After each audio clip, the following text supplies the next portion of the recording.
tuguhaye ikaze hano ku isengesho ribohora official. Imana y'amahoro iguha umugisha. Uri kumwe na Pastor Justus, we wakoze subscribe, witeka umugisha, witeka kugirire neza. Tera agatebe tuganira ijambo ry'Imana, kandi tuze gufata n'umwanya wo gusenga. Urabizi ni iby'agaciro kuganira ijambo ry'Imana, ni iby'agaciro gusenga. Reka duhamagare Umwuka w'Imana azabane natwe, Umwuka w'Imana abane nawe, Umwuka w'Imana abane nanjye. Data, mu izina rya Yesu Kristo, tuje hano ku isengesho ribohora official, tuje kuganira ijambo ryawe. Ndasaba kugira ngo Umwuka wera amanukere ijambo ryawe rinzeho mu izina rya Yesu Kristo, umwana w'Imana nzima, kandi ijambo ryawe rigere kuri buri muntu wese uje hano ku isengesho ribohora official, ave hano afashijwe n'ijambo ryawe, yubatswe n'ijambo ryawe mu izina rya Yesu Kristo. Ndatura ngo umuntu wese uje hano ku isengesho ribohora ntasubire yuko yaje, ahubwo buri wese waje azve hano huye n'ijambo ryawe rizima kandi rigira icyo rikora mu buzima bwe no mu mibereho ye. Ni mu izina rya Yesu Kristo risumba amazina yose, amen, amen. Tuje kuganira ijambo ry'Imana. Uyu munsi ndashaka kugira ngo tuganire ku kintu kijyanye n'ijambo rivuga ngo isi y'umwuka ishobora kuguhana ku mpande zombi. Bishatse kuvuga ngo nje gusobanura iki? Nje gusobanura ukuntu isi y'umwuka ishobora guhana umuntu akaba ari hano mu buzima bwa hano ku isi ari guca mu bibazo ariko bituruka ku bihano isi y'umwuka yamushyizeho. Iyo tuvuga rero ibihano bituruka mu isi y'umwuka umuntu ashobora guhura nabyo, wumve ko hari ibibazo ushobora gucamo, hari ibibazo ushobora kunyuramo, ariko biterwa n'ibihano washyizweho n'isi y'umwuka. Noneho ku mpande zombi barahana. Mu ruhande rw'Imana, Imana irahana. Mu ruhande rwa Satani, Satani nawe agashyiraho ibihano ku bantu. Niyo mpamvu tugiye kwinjira muri iri jambo cyane kugira ngo uze kugenzura no gusobanukirwa. Nusanga ufite ibibazo bihuye n'ibihano bikomoka mu isi y'umwuka, uramenya uko usenga, uramenya uko witwara, uramenya uko utakambira Imana. Kenshi na kenshi dusenga nabi kuko tuba tutazi ikibazo nyamukuru icyo ari cyo dufite mu buzima bwacu. Rero iyo wamaze gusobanukirwa ikibazo nyamukuru icyo ari cyo, umenya no gusenga, Imana nayo igasubiza. So rero hari ibibazo bishobora kukugwirira bikaza ku buzima bwawe, bikaza mu mibereho yawe.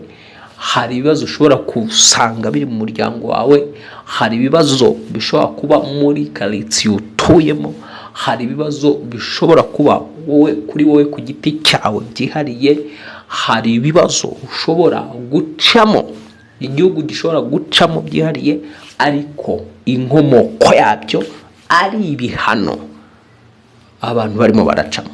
Rero tugiye gusoma ibyanditswe byera bitandukanye bitwereka ko isi y'umwuka ku mpande zombi babasha guhana umwana w'umuntu. Umwana w'umuntu akisanga mu bibazo bitandukanye, ariko byitwa ari marahanwa.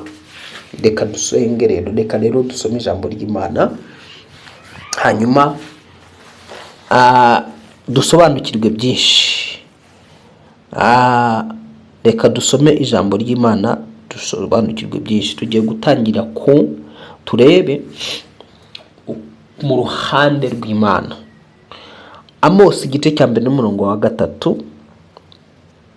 Amose igice cya mbere n'umurongo waho wa 3. Amose igice cya mbere n'umurongo waho wa 3. Wumve uko avuga.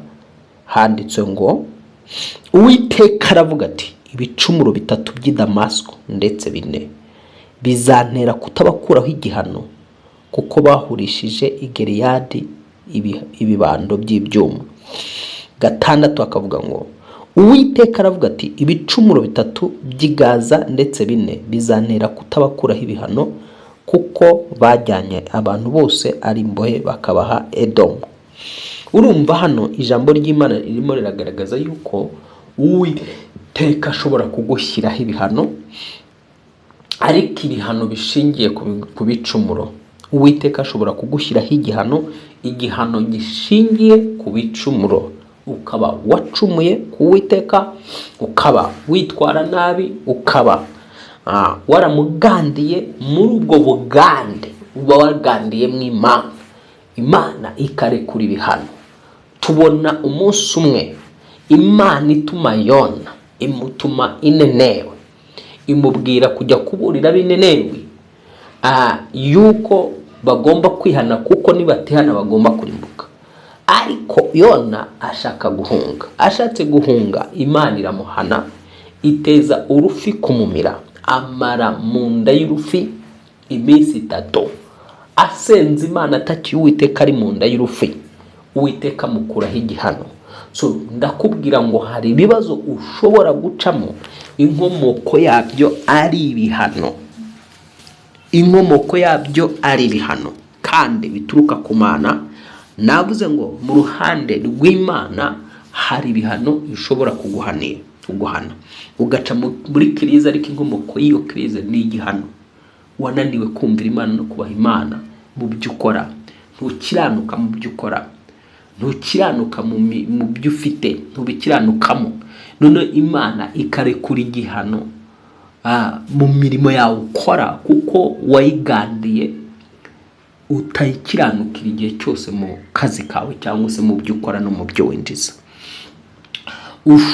Imana ishobora kugukubita igihano cy'uburwayi, uburwayi ukabana nabwo, ariko bitewe n'igihano Imana ubwayo gushyizeho, kuko ubwawe hari ibyo yifuza gukosora udakosora. Reka rero dusome ijambo ry'Imana hano, bumve ukuntu hano Imana ivuga. Ibyahishuwe 3:19 aravuga ngo abo nkunda bose ndabacyanka bahana ibihano, nuko rero gira umwete wihane. Urumva mu ruhande rw'Imana hano Ibyahishuwe 3:19 aravuze ngo abo nkunda bose ndabacyaha nkabahana ibihano. Urumva ko mu ruhande rw'ijuru barahana. Hano ukiri hano ku isi muri ubuzima, apana mbere ibihano byo biriya umuntu amaze kuva mu isi. Umuntu akiri mu isi ashobora guhura na krize y'igihano cy'Imana, ashobora guhura n'uburwayi bw'igihano cy'Imana, ashobora guhura n'icyangiro cy'igihano cy'Imana, ashobora guhura n'ibibazo by'uruvange by'uruhererekane, gutabwa, kwangwa ari igihano cy'Imana, bitewe nuko uwo muntu Imana irimo iramucyaha, ishaka kumugarura mu murongo, kandi ikabimukunda. Nk'uko umubyeyi wese ahana umwana we, akaba yamukubita atari uko amwanze, akamukubitira kugira ngo ayikosore, areke amakosa asubire ku murongo. Uko niko mu ruhande rw'Imana, Imana ishobora kugucishaho akanyafu ka krize, akanyafu k'uburwayi, akanyafu k'iki. Ahubwo mu ruhande rwawe ni wowe rero uba ugomba gucukumbura kugeza igihe uhishuriwe impamvu y'ikibazo cyawe. Iyo hasobanutse cyangwa hamenyekanye impamvu y'ikibazo cy'umuntu, umuntu amenya uko asenga, yasenga Imana igatabara. Kubera iki mvuze gutyo? Hari ikibazo gishobora kuza inyuma cyari igihano cy'Imana, kugira ngo icyo kibazo ugisohokemo bigusaba kugira ngo uhindukirire Imana, usabe Imana imbabazi z'ibyaha byawe, uyihindukirire, uyibwire ko uhindutse, witeguye guhinduka. Icyo gihe rero cya kibazo iyo cyakomokaga ku mpamvu z'igihano cy'Imana, ukayihindukirira n'umutima wawe wose, kandi ukayibwira ko uyitiriye bugufi, wemeye icyaha cyawe, ukayinginga usaba kugira ngo ikubabarire, kandi no mu kubabarira niba kukubarira gukureho ibihano yari yaragufatiye. Icyo gihe isengesho ryawe rirumvikana neza kandi rigasubizwa, kuko uba wamaze guhishurirwa ngo ikibazo mfite ni igihano cy'Imana, ni umunyafu w'Imana, ni Imana iri kunyaha. Nk'uko mvise ijambo rivuze ngo abo nkunda ndabacyaha nkabahana ibihano. rero ni Imana ikora gutyo nyine mu ruhande rwayo. Abaheburayo 12:7 nawe akavuga ngo nimwihanganira ibihano, muba mugaragaje ko muri abana b'Imana. Mbese ni mwana ki udahanwa na se? Hano ijambo rirakubaza ngo, rivuga ngo niwihanganira ibihano, uba ugaragaje ko uri umwana w'Imana. Mbese ni mwana ki udahanwa na se? Nongere mbisubiremo, hari ibibazo ushobora gucamo no kunyuramo bikomeye bitewe n'ibihano wafatiwe n'isi y'umwuka mu ruhande rw'ijuru. Ibyo bihano rero bikaba bisaba kugira ngo urwego rwo kubisohokamo ni ukubihanganira, ugasaba Imana imbabazi kugira ngo igukureho icyo yaguhaniye. Iyo imaze kukubabarira ikakubabarira icyo yaguhaniye, n'ibihano ikuraho, hanyuma ibisubizo bikaza. Rero iyo utarasobanukirwa ibintu uhagazemo n'impamvu zabyo, urahuzagurika mu misengere, urahuzagurika muri gahunda zawe zose, ukubita hirya no hino, ukajarajara hirya no hino, ukajarajaraza umutima, ukajarajaraza intekerezo, gutuza bikakunanira, ugahora uhinduranya abakozi b'Imana nk'uhinduranya imyenda, bitewe n'uko mu buzima bwawe nturasobanukirwa impamvu y'ikibazo gihari. Ukubita ku mukozi w'Imana ukajya ku wundi, ukava mu rusengero ukajya ku wundi, igisubizo warakibuze, kuko ntutuza nyine, wicara ubunzabunza umutima. Ariko iyo wamaze kumenya inkomoko y'ikibazo cyawe, ibyo bituma umenya uko witwara, ukadesida gufata ibihe byo kwegera Imana. Niba ibibazo ufite bikomoka ku nkoni y'Imana, ukayitakambira, ukayisaba imbabazi, iba yiteguye kubabarira ndetse iba yiteguye gukuraho ibihano byose iba yaragushyizeho. Twihuse rero tugasoma nanone, twihuse tugasoma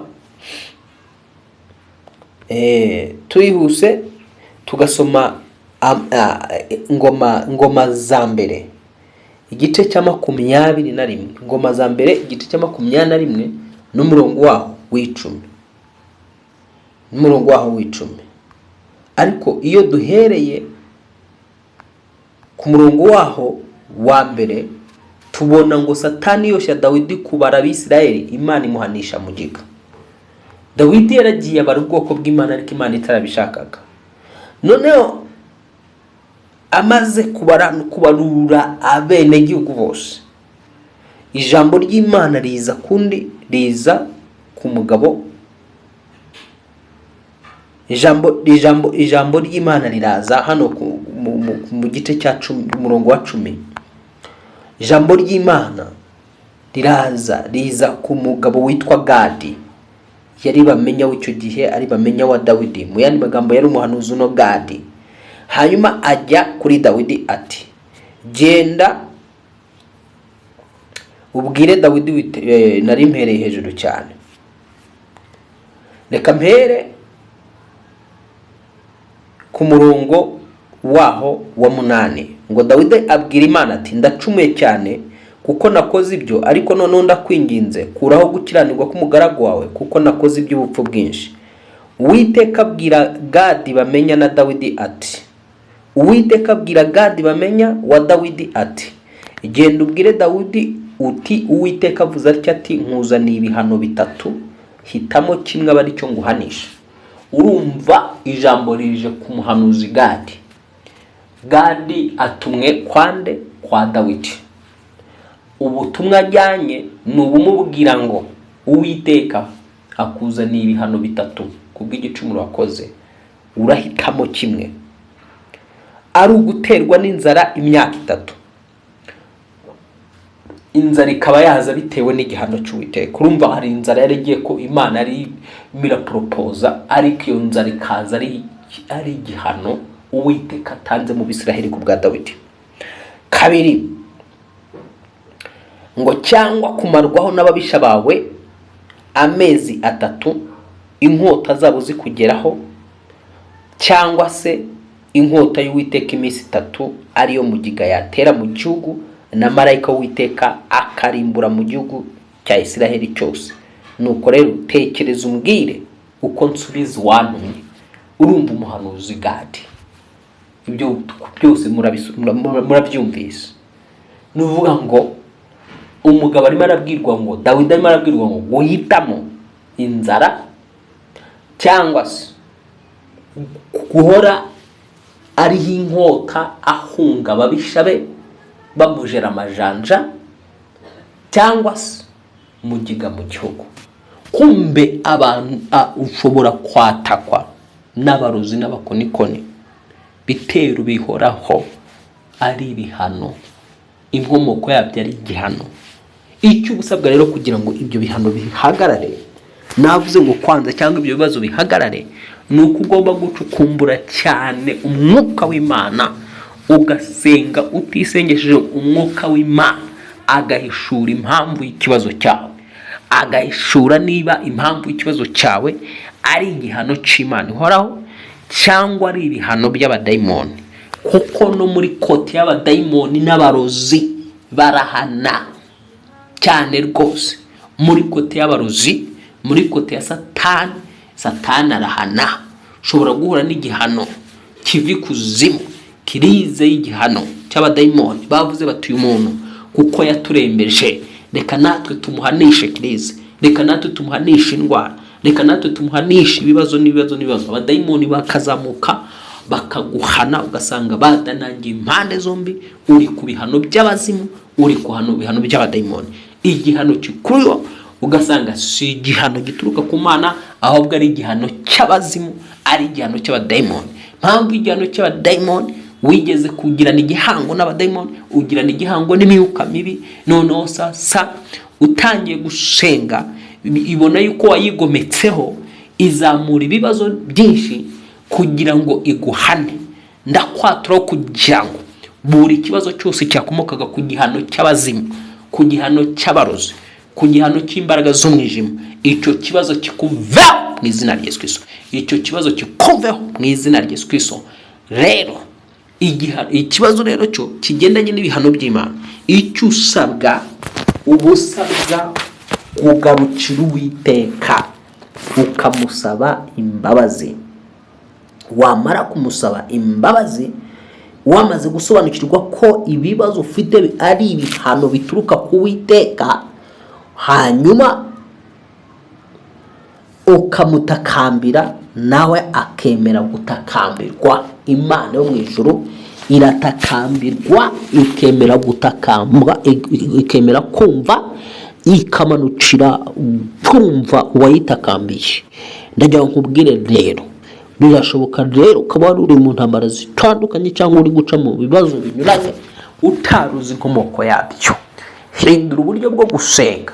Iyo turi hano twigisha inyigisho nk'izi, tuba tugamije kugira ngo abantu basobanukirwe, bamenye impamvu y'ibyo bacamo n'ibyo banyuramo, noneho bamenye uko babisohokamo. Nubwo buryo bubiri rero tugaragaje. Niba ari ibihano biva ku bazimu, bikaba biva ku badayimoni cyangwa ku myuka y'abarozi, icyo nta kindi keretse kwaka imbaraga Imana. Imana ikakwambika imbaraga zo gusenga, kwinjira mu buzima bw'umwuka wo gusenga, ugasenga kugira ngo Data asubize inyuma ibihano cyangwa akure ibihano by'abazimu, akure ibihano by'abarozi. Indwara za kirozi, indwara z'amarozi zishobora kuza ari ibihano abarozi bashatse kuguhana. Hari umuntu ushobora kuva ahangaha akajya ku mupfumu, akajya kurogesha mugenzi we, akavuga ati nshaka ko mumpanira mukamuteza paralize cyangwa mukamuteza ubumuga, bitewe n'uburyo wenda amakimbirane muba mufitanye. Ubwo muntu akagenda agiye kukurogesha mu barozi cyangwa mu bapfumu. Ni ukuvuga ngo rero cya kibazo uhuye nacyo cy'ikirogano kiba ari igihano. Cya kibazo uhuye nacyo gitewe n'abapfumu n'abadayimoni kiba ari ikirogano, kandi kikaba ari igihano. Rero niyo mpamvu ngusengera n'icengera kano kanya mu izina rya Yesu watsinze urupfu n'ikuzimu. Buri bibazo byose bifitanye isano n'ibihano by'abazimu, bifitanye isano n'ibihano by'abadayimoni, bifitanye isano n'ibihano by'imbaraga z'abarozi, ndatura kugira ngo ibyo bihano bituveho mu izina rya Yesu Kristo. Tesekiriya holiya, handitse yuko Kristo mwiza, igihano kiduhesha amahoro cyari kuri wowe. Yesu Kristo wemeye gushyirwaho ibihano bikomeye ku bwanjye, wemeye gushyirwaho ibihano bikomeye ku bw'uyu muntu uri kumva hano ku isengesho ribohora official. Ibihano byagushyizweho byari kugira ngo nge n'uyu mwene data uri kunyumva hano ku isengesho ribohora official, kugira ngo mu bihano hanwe twebwe tubiboneremo amahoro. Niko ijambo rivuga. Niyo mpamvu mwami twinginze cyane kugira ngo ibihano bituma byacirozi, ibihano, ibibazo byihishe inyuma n'ibihano, makirize y'igihano, itangiro cy'igihano, kuburirwa by'igihano, ubukene bw'ibihano, indwara z'ibihano, katika generous watsinze umukono kuzimu, ndatura ngo buri kimwe cyose gikomoka ku bihano bya Satani kuri uyu mwizera, kuri uyu muntu kwemera, kuri uyu muntu gukunda Uwiteka, reka ibi bihano bimuva katika jina Yesu tsumba amazina yose. Tubonye yuko Uwiteka nawe ubwawe ushobora guhana, kandi ijambo rye rivuga yuko waba ukunda ubahana ibihano katika jina Yesu zore tumwana Imana nzima, kugira ngo bagire umwete wo kwihana. Turi imbere yawe mwami, buri wese ufite ikibazo gikomoka ku gihano wamuhannye Uwiteka kubw'imbabazi zawe, reka weze gukiranirwa kwanjye, weze gukiranirwa kw'abantu bari ku isengesho ribohora kwa jina la Yesu Kristo, maze gukiranirwa kose kwatuma twisanga mu bibazo bihuye n'ibihano, maze uko gukiranirwa kuveho mu izina rya Yesu Kristo. Amaraso Yesu Kristo akoze, amaraso Yesu Kristo akuvaneho, imbabazi z'Imana zituganze mu izina rya Yesu Kristo. Ndatura ngo imbabazi z'Imana ziva muri Kristo Yesu Kristo tuyizeye, ziva mu mukiza n'umucunguzi ukiza ibyaha by'abari mu isi. Zimbabazi zingaragareho, zimbabazi zigaragare kuri buri muntu wese uri hano ku isengesho ribohora, kugira ngo mu izina rya Yesu Kristo ibyari ibihano bikomoka ku byaha bya buri wese wo muri twebwe, ibyo bihano nabyo mwami bikurweho n'imbabazi zawe n'ubuntu bwawe. Yego wavuze yuko nta mubyeyi udahana umwana we katika jina Yesu. Ijambo ryawe tubarira ngo se ni mubyeyi bwoko ki udahana umwana we? Mwami ijambo ryawe ritweretse ko nawe ujya uduhana nk'abana iyo twakosheje, ariko turi imbere yawe twemera ngo amakosa yacu yose kugira ngo uyakubura sibangane, maze byari ibihano byose biva kuri wowe Uwiteka bituveho zina rya Yesu Kristo.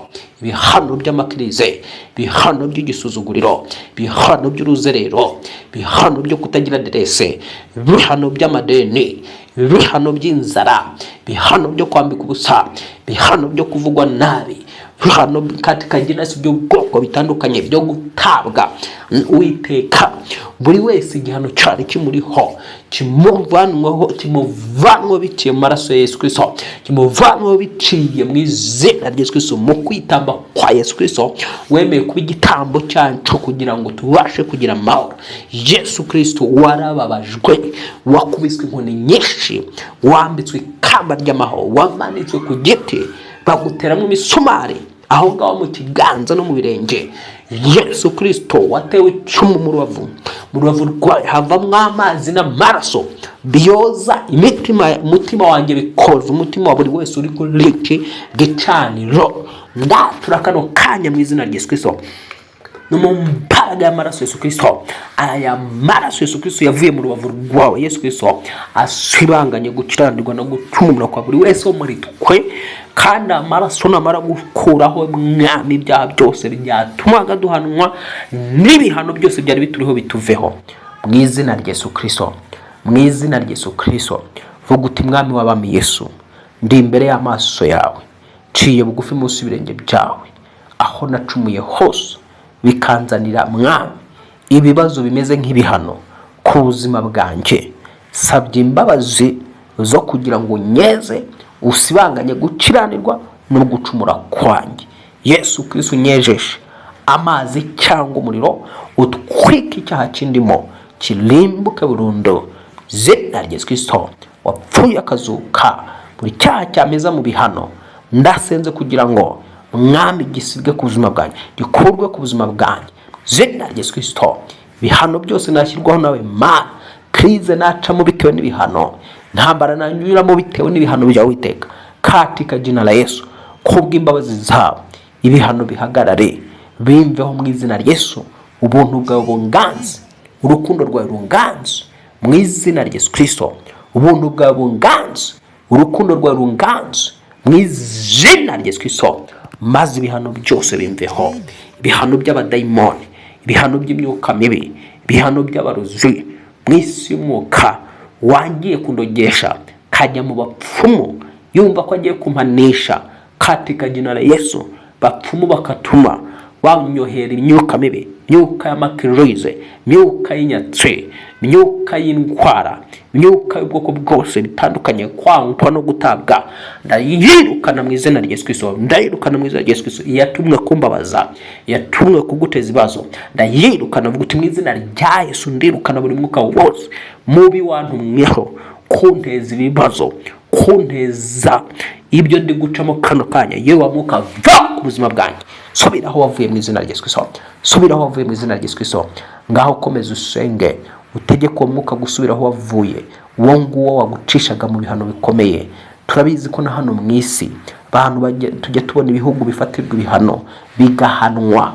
Rimwe na rimwe hari ibihugu bitangira guhura n'ibibazo bitewe n'ibihano byafatiwe n'ibindi bihugu.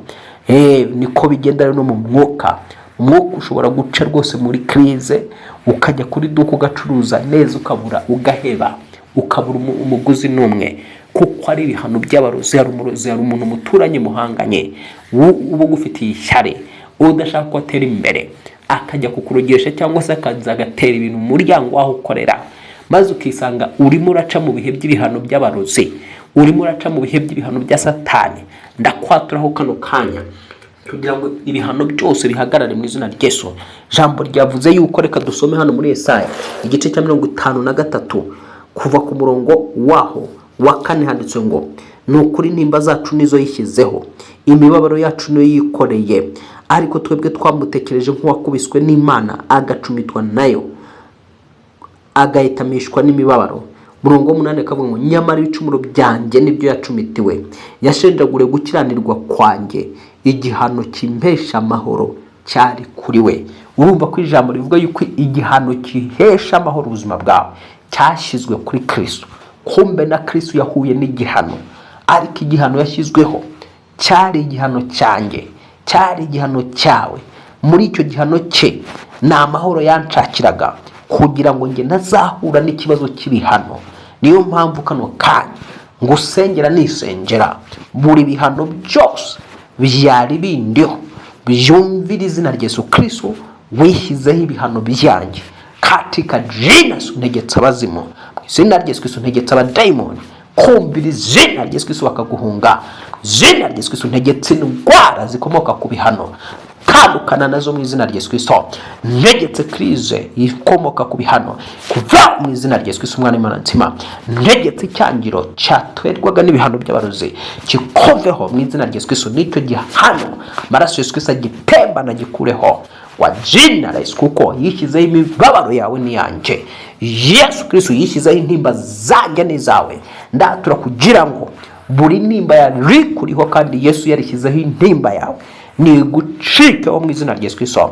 Ndatura ngo mubabaro wari ukuriho nukoveho mu izina rya Yesu Kristo, kuko Yesu Kristo yikoreye umubabaro wawe, yikoreye intimba zawe n'umubabaro wawe. Rero kiziherezo ku ntimba zawe n'umubabaro wawe mu izina rya Yesu Kristo. Injira mu buzima bw'umudendezo uzanwa no kwizera Yesu Kristo. Injira mu buzima bwo kubohoka bizanwa no kwemera umukiza n'umucunguzi wabaye impongano y'ibyaha byawe, kaba impongano y'ibyaha byanjye mu izina rya Yesu Kristo usumba amazina yose. Ndatura kubohorwa n'amaraso ye, ndatura kubohorwa n'igihano cyari kuri we wa jina la Yesu Kristo, wa jina la Yesu. Ninaagiza moto wa Bwana, ninaagiza moto wa Bwana kushuka juu yako ili kuondoa katika jina la Yesu hukumu za kichawi. Aina yote ya hukumu iliyo juu yako ifutwe katika jina la Yesu. Hukumu ya mapepo, hukumu ya waganga juu yako, hukumu juu yangu na ifuta katika jina la Yesu. Ndatu ndatura ngo urubanza rwari rundiho n'urwari rukuriho rusibwe ku buzima bwawe, n'ibihano byari bikuriho bikuveho mu izina rya Yesu Kristo. Umva nkubwire inshuti mukundwa muri Kristo Yesu, ntabwo ibihano byapfa gufatwa gusa hatabayeho urubanza. Habanza urubanza mu isi y'umwuka, imanza zigacibwa. Ndagusengera kugira ngo imanza zikuriho ziguhanisha ibihano zisibwe ku bwa Yesu Kristo, zisibwe ku bw'umukiza n'umucunguzi waciriwe urubanza mu cyimbo cyanjye. Yesu Kristo waciriwe urubanza mu cyimbo cyanjye, ucibwa urubanza mu cyimbo cy'uyu nguyu mwami uri hano ku isengesho ribohora izina rya Yesu Kristo. Niyo mpamvu mwami saba kugira ngo urubanza rwose rwari rundiho n'urwari ruri kuri uyu mwene data rukurweho n'amaraso Yesu Kristo, rukurweho mu izina rya Yesu Kristo. Ni izina rikomeye, ari ryo zina ryahanwe mu cyimbo cyanjye no mu cyimbo cy'uyu. Twese tubohokere muri Kristo Yesu. Urakoze mwami Yesu ko uyu mugabo arubohokeye muri wowe, uyu musore akaba abohokeye muri wewe. Ibihano byari muriho by'abazimu bikaba bimuvuyeho, iby'abadayimoni bikaba bimuvuyeho, iby'abarozi bikaba bimuvuyeho. Zote sikiria natangaza katika jina la Yesu, pokea kufunguliwa, pokea kufunguliwa katika jina la Yesu. Ndatura ngo wakire kubohorwa ukuwe mu bihano by'abadayimoni n'imyuka mibi zina rya Yesu Kristo. Kandi ibyo bibazo byose byaterwaga n'ibyo bihano nabyo ndategetse ngo bikuveho mu izina rya Yesu Kristo. Indwara zatewe n'ibihano by'abarozi zikurekure, zikuveho mu izina rya Yesu Kristo. Ubukene n'amakrize byatewe n'ibihano by'abadayimoni n'abarozi bikuveho mu izina rya Yesu Kristo, kuko hari wahanwe mu cyimbo cyawe mu izina rya Yesu Kristo. Kandi mu izina rya Yesu Kristo, niba ari Imana yaguhanaga ukaba wacaga mu bibazo biterwa n'umunyafu w'Imana n'inkoni y'Imana, izina rya Yesu Kristo umutima wawe uhindukirira Imana. Ndagusengera kugira ngo umutima wawe ugarukire Imana mu izina rya Yesu Kristo. Imbabazi Imana zimanuke ku buzima bwawe, maze wakire kwinjira mu bisubizo, wakire kwinjira mu gisha w'Imana. Imana igumugisha kandi Imana ikugire neza. Uwiteka akuzigame. Shalom. Nakagarukano ku isengesho ry'ubuhora official. Uri umuntu waruhageze bwa mbere, kanda subscribe kuri channel yawe kugira ngo ujye buri munsi ibonera ijambo ry'Imana. Ugubwe neza muri byose, kandi Umwami Yesu abafashe. Mugire umunsi mwiza. Shalom.